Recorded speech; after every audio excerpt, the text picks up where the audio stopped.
Regardez autour de vous et vous en trouverez partout. Après tout, les métaux font partie de notre vie. Ils sont utilisés dans la navigation, dans l'industrie des batteries, dans l'industrie sidérurgique, dans la métallurgie, et même dans certains insecticides, qui sont à leur tour utilisés de manière irrégulière par de nombreux agriculteurs. Avez-vous déjà entendu parler des métaux lourds? L'adjectif « lourd » est à prendre au pied de la lettre, car ces matériaux sont plus denses, c'est-à-dire que leurs atomes sont plus proches les uns des autres. Les métaux lourds sont considérés comme l'un des maux silencieux et invisibles de notre organisme. Dans la plupart des cas, ils ne provoquent pas de symptômes lors de leur premier contact avec l'organisme, à moins qu'il ne s'agisse d'une intoxication aiguë. Cependant, comme ils ne peuvent être ni synthétisés ni détruits, ils s'accumulent dans les cellules et provoquent de graves effets sur notre santé. Les métaux lourds sont présents dans les aliments, l'eau contaminée et même dans l'air. En petite quantité, ils ne provoquent pas de complications majeures pour la santé.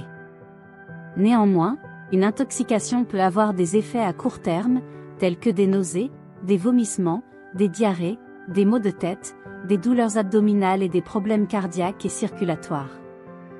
La présence de métaux lourds dans l'organisme peut entraîner des complications beaucoup plus graves, telles que l'apparition de diverses maladies comme le cancer, la maladie d'Alzheimer, la maladie de Parkinson, les maladies neurodégénératives, l'anémie et même des problèmes rénaux.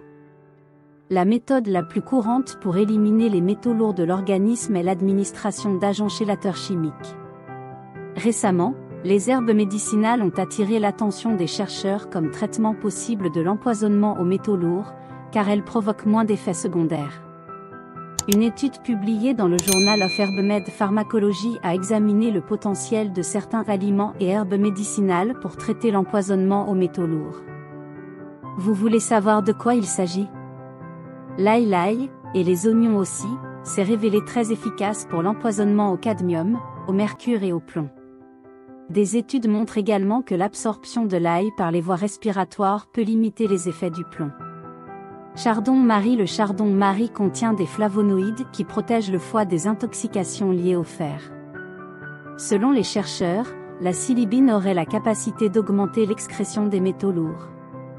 En outre, la consommation simultanée de vitamine C, acide ascorbique, et de silimarine a entraîné une augmentation de la détoxification du plomb par le foie. Coriandre. La coriandre, Coriandrum sativum, est utilisée depuis au moins 5000 ans.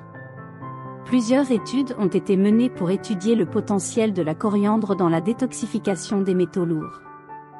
Les résultats de 2 études publiées suggèrent que cette plante peut améliorer l'excrétion du mercure chez divers patients souffrant d'empoisonnement aux métaux lourds.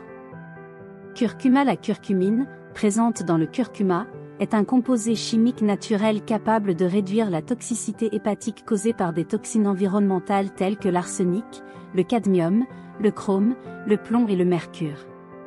Chlorella. Les algues vertes et certaines autres plantes aquatiques sont capables d'absorber le mercure présent dans l'environnement. La chlorelle dans le régime alimentaire augmenterait l'excrétion du mercure dans le tube digestif, les muscles, les ligaments, le tissu conjonctif et les os. Si vous voulez aider votre corps à éliminer ces substances nocives et indésirables, vous devriez inclure davantage de ces aliments dans votre alimentation. Vous aimez la vidéo? Alors, donnez-lui un like et partagez-la avec vos amis. N'oubliez pas de vous abonner pour être averti des nouvelles vidéos.